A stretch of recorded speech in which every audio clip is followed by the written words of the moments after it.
No team has ever lost a test match after scoring 480 or more in the first innings in India. And whether that'll happen or not in this one, nevertheless, it of course begs to be seen. I am going to be joined in by fine minds in this day two review where many people are saying it's a shared day. Many people think it's Australia's day. And let's be fair, it could be the visitors who have their noses ahead here. Thanks pretty much to a gritty Usman Khawaja 180 and not to forget a Cam Green 100, which is to absolutely savor. I have Gurkirat and Anirudh joining me right now in this post-match scheme of things. Sorry, post-day scheme of things. I mean, used to saying post-match after just day two, looking by how series has gone. Anirudh, I'll start with you. That Khawaja and Green stand. I mean, we spoke about it at Stumps yesterday. They just took the game away, you feel. 480, you happy with that? I would say it looks like a par score on the surface. I would still maintain what I said yesterday. I mean, there is, apart from a ball or a couple of balls which Jadeja bowled, there has been literally no turn. There's been nothing for the seamers as well. So 480, I think Australia probably would have been happy with 400, but 480 they would have been delighted. If you had offered it to them before the start of play, they would have taken it with both hands. At the same time, considering they were like 360 or 70 for four at one point, from there they would have ideally wanted more. But I still think 480 is a pretty good total. And let's see if what the pitch does tomorrow. I think that's key. If it starts breaking up, then this 480 will certainly look like 560, 600. But if it stays the way it is, it stayed in the third session, what we saw while India batted, then I think India would probably fancy their chances to even get as close as possible, if not take a lead. So, shared day, I would say, but good from an Australian perspective that they got close to 500 and did not get just rolled over cheaply and concede the test match. Yeah, I mean, it's going to be interesting how India go about their first innings approach. Already 36 for none. We saw a little bit of intent from Shubman Gill in that final over and that six and the ball finding and Ravi Shastri's commentary. I'm sure all you guys would have heard it. Gurkirat, there are lots of comments coming through, so we keep that coming through, of course. But how did you perceive the whole day? And do you think India can now actually fancy winning this test, as stupid as it sounds? Firstly, I don't think it's a shared day. I think Australia are ahead. The one thing that I feel India did well was they never let the scoring rate get get beyond them. The spinners actually kept it tight. Ashwin, I thought, bowled extremely well, and to end up with an economy rate of less than 2 after bowling nearly 50 overs is phenomenal. Akshar also, didn't get the the amount of bowling that he should have, but he also kept it tight. I think what India would hope for is that tomorrow it stays the same, and India should actually look to bat till lunch on day 4, because if they get out before that, or if Australia is batting, before lunch on day 4, then we can definitely say that Australia are in the ascendancy. And at this point of time, if India want to make sure that they can come out on top in this test match, then tomorrow they probably need to score around 300 to 320 runs, because if that is not happening, then it's going to become tougher for India to win the test match. Then two results that would be possible is Australia winning or a draw. And that makes me think about Cam Green's knock. I mean, we've seen him play some gems in terms of 50 so far in the subcontinent. Sri Lanka, Pakistan comes to mind. But this 114 was absolutely brilliant to watch. I mean, the fact that he took on the short ball from Shami in the morning and the fact that he actually pounced on anything loose from the spinners, it makes me think in retrospect, if Cam Green was actually fit throughout the series, would we still be saying 2-1 India, or could have been a completely different series scoreline? That is one of the what if scenarios we'll never know, but he has indeed made a significant difference, because if you remember the Delhi test or the Nagpur test for that matter, Renshaw batting at number 5, number 6, he was a walking wicket, and that kind of Australia never managed to arrest a collapse once the wickets fell. But we saw what Cameron Green did yesterday, as in they lost 2 quick wickets, but he came and steadied the ship first, absorbed the pressure before transferring it back. And not just here, he did the same in the previous test as well when Australia lost 2 late wickets. I think it was Smith and Khawaja and this thing towards the end of the first day, and Green and Hanscom kind of stayed intact and put on a partnership. So we never know, but yeah, finally after 20 tests, he's had to wait a long time, but the century has come. He had 570 plus scores before this, and now he has a century. So I think now that he's got the first one out of the way, we'll see more and more tons from the bat of Cameron Green. And yeah, I won't be surprised, probably not immediately, but he soon starts batting at least one spot higher. I think number 6 is tad low for someone of his quality, especially in the future. But yeah, I completely expect the centuries to start flowing now that he's got the first one out of the way. And just one look at his Sheffield Shield numbers will tell you that it's inevitable that he'll just go on and score more and more tons, bat more time, bat long. So yeah, it's great for Australia that they finally found another proper core batter for the next 5 years or so at least. Yeah, absolutely. I think a salty Indian fan would say, like they're saying in the comments, that it was an absolute road to bat on. And many people would not give this 100 as much credit as perhaps at 77 that he struck up at goal. What do you make of Cameron Green's knock? I mean, we spoke about Khawaja. We'll talk about Khawaja in further depth, Gurkirat. But Cameron Green almost like came in, did his business, and just took Australia to 375 first, then 400 and 480, rightly so. I thought it was an outstanding knock. Yeah, the pitch was easier to bat, but not everyone could score a century, right? And the important thing that I thought what he did was he kept attacking the pacers, which meant that even Khwaja could take his time, and Rohit had to bring in his spinners back again and again. And Khwaja was more than comfortable playing the spinners because this pitch was slow. He could go back in the crease and play for the turn and not get beaten.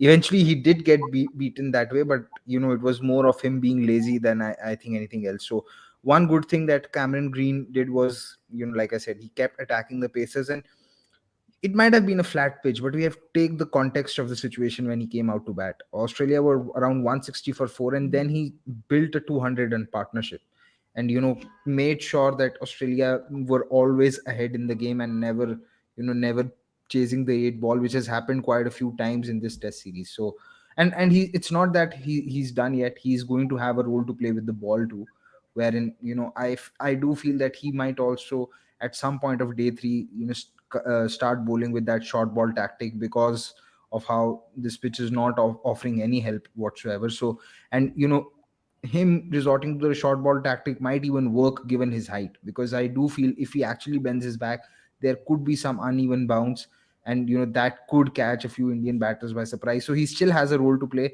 and it's going to be a memorable 100 for him, especially if Australia go on to win this test match. Good points there, and good comments coming through as ever on the CDC Live. Bharat Kotwani saying India will bat once and score for 650, noted. He also goes on to say, let's see Smith's captaincy. A lot of talk about Rhodes' captaincy so far. Avneet Singh going on to say, Gill looks good, hope he can get a big one. And there are a few questions as well been thrown at you guys saying, do you think Lyon will get more purchase from this pitch because of more revolutions? And there are a few others as well. I just want to talk about Usman Khawaja because he's absolutely played one of the best test knocks we've seen in India for a while, guys. Where would you rate this knock? We'll start with Anirudh and then Gurkirat. I mean, I know Gurkirat compared it to Alistair Cook and in fact even said that it was better than Cook in 2012. Any other knock which comes to mind by a visiting batsman on Indian soil, Anirudh, for you, which has just shown great attrition and all these adjectives that you guys like to use as writers? Yeah, I don't want to go into comparisons because I think we can probably judge this knock properly once the match ends. I still think that because how flat this pitch has been, I mean, take nothing away from Khawaja, it was an outstanding knock, but still, there's a slight caveat that the pitch has been extremely flat and it's been very easy to bat on. But batting 400 plus balls on any surface is absolutely crazy. I see this knock see, I don't want to go into comparisons of other overseas batters playing in India, etc., etc., because everyone has faced different challenges. Like, I think the pitches that Cook played on, for example, turned a lot more, probably offered a bit more for the seamers as well. Maybe he didn't face the same kind of quality of spinners, but the pitch had more bite. And many other openers have faced different challenges, but yeah, just taking the context of the series, the match situation, and how just everyone around Khwaja had been not getting runs at all, collapsing, throwing away starts, and all that. Taking everything into account, it's a knock of the highest quality. I mean, it's just ridiculous how he's done it. And this is there's a start, right? So Khwaja has got 14 test hundreds. This is his 14th test hundred, and I think he's been dismissed under 135 just once in his uh, test career. Either he's been always not out like 105, 106, or he's always gone on to go and get a big one. Even against South Africa and Sydney, he scored 195 not out. So it's so easy. So many batters we see, they just play an outstanding knock on day one, come back in the morning of day two, lose their concentration, and they get out. But Khwaja almost kept, he was switched on. He came back. He batted the same way he did yesterday, and he just played the same way. He kept batting, batting, batting. And look, he's given Australia the best chance of leveling the series. So I don't want to make any comparisons, but I'd just say on an individual perspective, it is as good as it can get. Yeah, I mean, Yeah, Usman Khawaja, generally, I mean, Gurkira, just before you jump in here, I just want to ask you this question because lots of fans in the comments saying things like this, right? This is the test match where you missed Captain Kohli, where that little aggressive brand of cricket, little bit of chatter, little bit of heat under the collar. Could that have been the undoing of Khawaja? Because he was so set, he was so resolute, he had a lot of time to play in the back foot, like you mentioned. Any other thing in hindsight that they can go back to the drawing board and be like, hey, we could have bowled better to Khawaja? Or do you think there was nothing possible? see, I don't think that India bowled poorly because India were able to, like I said, India were able to keep the run rate in check for long periods of time. What maybe Kohli would have done better is probably rotated his bowlers a bit better because eventually both Shami and Umesh ended up with economy rates of more than 4, and it was a reflection of them getting tired. Umesh was actually bowling in 130s today, early 130s, when Umesh, when fit and when bowling full steam, can actually clock 140, 140 plus easily. So it was, and it was evident even in the last half an hour in yesterday that both the pacers were tired. So I do think that the rotation of bowlers could have been slightly better. Maybe some fields as well locked down one side of the pitch and have the batters only play on one side. This happened in 2008 when Australia were playing against India in Nagpur in the fourth test. Uh, India had scored around 400 runs. Simon Katich and Michael Hussey were batting quite well. And then on day three morning, MS Dhoni had both Ishan Sharma and Zahir Khan bowl outside of the off stump on the fifth stump with a 7-2 or an 8-1 field. So maybe those things could have happened, but I don't think that the chirping or anything could have really done a lot because uh, Khwaja didn't even offer a chance. Forget that something was happening off the pitch or he played a shot in anger. Not a single shot in anger. He was just not offering any chance. He was not playing the sweep because he didn't need to. He just knew that the runs were coming and he just needed to stay on the pitch. And I think if anything, the one thing that Australia can look at and be very very angry at is Alex Carey's dismissal because he just threw it away. Even the number 10s, the number 11s, the number 9 showed far more application than him. He just threw it away. So and at that point could have been crucial if it would have led to a collapse because you really didn't need to play in that shot at that point of time. So very very good day for Australia. And yeah, like Anirudh said, he's given them the best chance to probably square the series. Yeah, Neeraj? Yeah. So Gurkirat brought up the point about Khwaja not playing the sweep. I was actually checking some numbers before this thing. So he just played 4 sweeps in total in this of the 400 and whatever balls he faced. He just played 4 sweeps. It just tells you just how good he is, that just a week ago he played on a completely different track which turned square, and his go-to shot was basically the sweep, the reverse sweep. Even in Delhi for that matter, he was Yeah. uh, deploying the sweep, the reverse sweep, and he was unsettling the bowlers. But here he completely shunned away he just said that I'm not going to give the bowlers a chance. And if you watch this interview after the day's play yesterday, he said that this was the kind of track where there was the temptation to hit over the top. I had the temptation to, probably play this shot, the cross barrel shot or something. But this track was such that I wanted the bowlers to get me out. I did not want to give the wicket away. So here you have a guy who's in such a level right now that he can adapt in such a way that in one match he can just play the reverse sweeps and score at a strike rate of 75, 80, and suddenly he comes on to another track and now he bats 450 balls at a strike rate of 35, and he just bats. So just the adaptability Khawaja has shown is just absolutely insane. And who would have thought all those years ago when he was dropped that this will happen? It's just absolutely crazy for a guy It, who it, once was Yeah. branded can't bat against spin, it and now. is.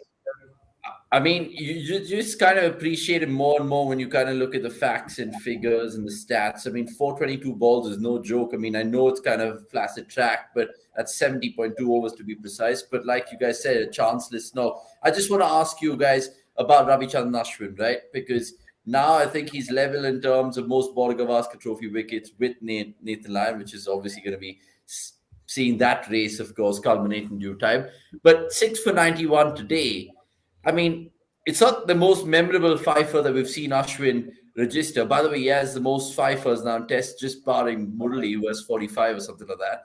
So, Ashwin today, how crucial was he, Gurkirat? Because, again, these performances just go under the radar, but he's such an important asset to this Indian Test team. I just want to correct you over there. He's sixth on the list of fifers. Muralidharan has 67. Then there's one with 37. Rangana Herath and Anil Kumble also have, I think, around 34 and 35. He's leveled with James Anderson today with 32 five Oh, wicket sorry, hauls. beg your pardon. Most 5 wicket hauls at home, and he's Yeah, second on that list. yeah. That's right. Yeah.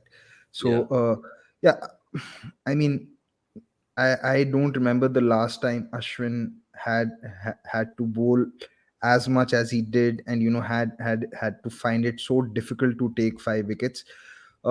What has happened in this series is that his drought of, for 2 years he couldn't take a fifer because everyone else around him were taking wickets. He had around 5 4 wicket hauls. So in this series he's finally broken that drought. He took a fifer in Nagpur and today, but this game he's actually shown his quality. A lot of people keep saying that he can't bowl on flat pitches. He's only a bowler for rank turners or dust bowls. But just the incredible, I mean, we're talking about Khwaja not giving an inch. We could pretty much say the same about Ashwin not giving an inch. To bowl 47 48 overs and not concede 100 runs on this pitch really takes a lot of concentration. And he was trying everything. You didn't he At one point, I think it might be it might be true at this point of time as well, but when he had bowled around 30 overs, he had bowled more number of maidens than what Shami, Umesh and Jadeja had bowled combined. He had bowled 11 or 12, and the three of them had bowled 9 maiden overs amongst them. Yes, there was no help, but you can always keep it tight. You can always make sure that the batters also have to make their runs. If the battle of attrition can be both ways, right? This test match, these 2 days were a battle of patience. So he pretty much said that if someone else can be patient, I can be patient too. And there is sometimes talk about his fitness, but to bowl as many overs as he did today says that he can still bowl. And terrific. I think he's been India's best bowler probably in this series. I thought he was also unlucky to not get the man of the match in Delhi because he had taken the big scalps. Jadeja had taken those 10 wickets, but he had taken the bigger scalps. He dismissed Steve Smith in both innings. He had, you know, uh, got Travis Head out when he was looking dangerous. He had got Labuschagne out when he was looking dangerous. So I think that, I thought in Bangladesh he was not bowling well, but in this series he's been, brilliant. And you could say that he's probably saved his best for the last.